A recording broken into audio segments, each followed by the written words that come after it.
Trump speaking to auto workers in Michigan yesterday. And our next guest came out swinging against him for not being at the debate stage with other Republican candidates. Listen.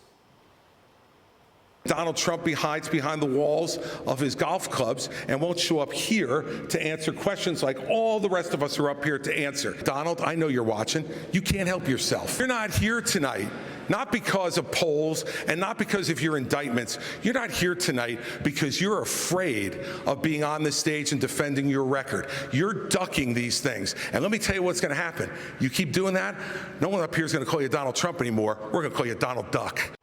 Right, and that's the moment that everyone's playing back right now. But Donald Trump noticed that, Governor Christie. Thanks for joining us. I should acknowledge you. I appreciate it. He put this on to Fox News Digital. Anybody that would come up with a nickname, with that nickname, shouldn't be running for president. Your reaction to the reaction? Yeah, look, this guy talking about like bad nicknames, look, I live in his head. He knows that what I said last night was true, and that's why he spent most of his time last night after the debate reacting to the stuff I said and attacking me. What he should be doing is getting out on the debate stage and defending his record.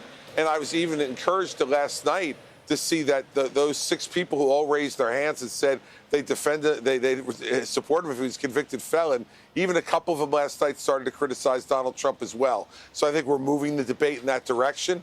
And he should be criticized. So here is one of the moments for me that stood out.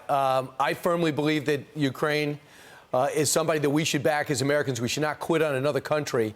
You went there and you believe it. And I thought you said it brilliantly. Here it is. This is the person who is murdering people in his own country, and now not having enough blood, he's now going to Ukraine to murder innocent civilians and kidnap 20,000 children. And let me tell you, if you think that's where it's going to stop, if we give him any of Ukraine, next will be Poland. Right. This is a guy who said, wait one sec, this is a guy in 1991 who said that was the darkest moment in world history when the Soviet Union fell. Listen, everybody, he wants to put the old band back together, and only America can stop it. And when I'm president, we will.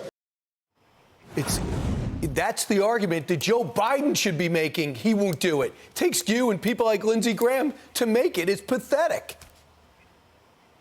It's awfully pathetic. And the reason why that there's not even more universal support among the American people is we have a pathetic president of the United States who will not make the case for Ukraine because he can't. Not because the facts aren't there, but because he is not mentally or physically up to making the case.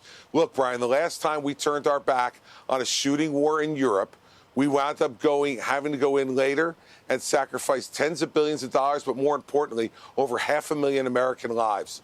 We need to arm the Ukrainians to degrade the Russian army. This is a fight with China and Russia and North Korea and Iran. And we need to send them all a message on this. And Ukraine wants to help us do that. We should help them to help us. Hey, Governor, I think you know about half the Republican House does not agree with you about Ukraine aid. They just want to stop it, including some people on that stage last night.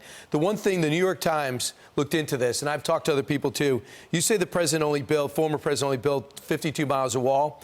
They said he built 458 miles of wall because it includes secondary barriers, and much of the replacement has really no comparison. It was actually rail ties and was replaced by 30-foot ballards. So he did improve and add on to the wall. Would you agree with that?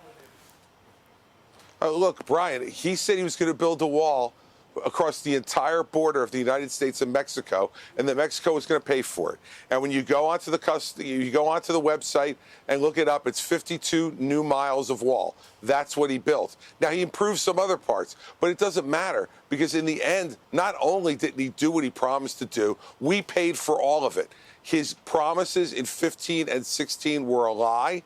He didn't accomplish it. He didn't get it done, nor did he change our immigration laws one bit so that they could be sustained in a Democratic presidency. All of them got reversed by Joe Biden. And he had a Republican majority his first 2 years in the House and the Senate to get it done. And he didn't get it done because he spent more time bickering with people like John McCain than he did actually getting something done. But he did get it was really, I was down there. One was literally a split rail fence. So it had to be replaced.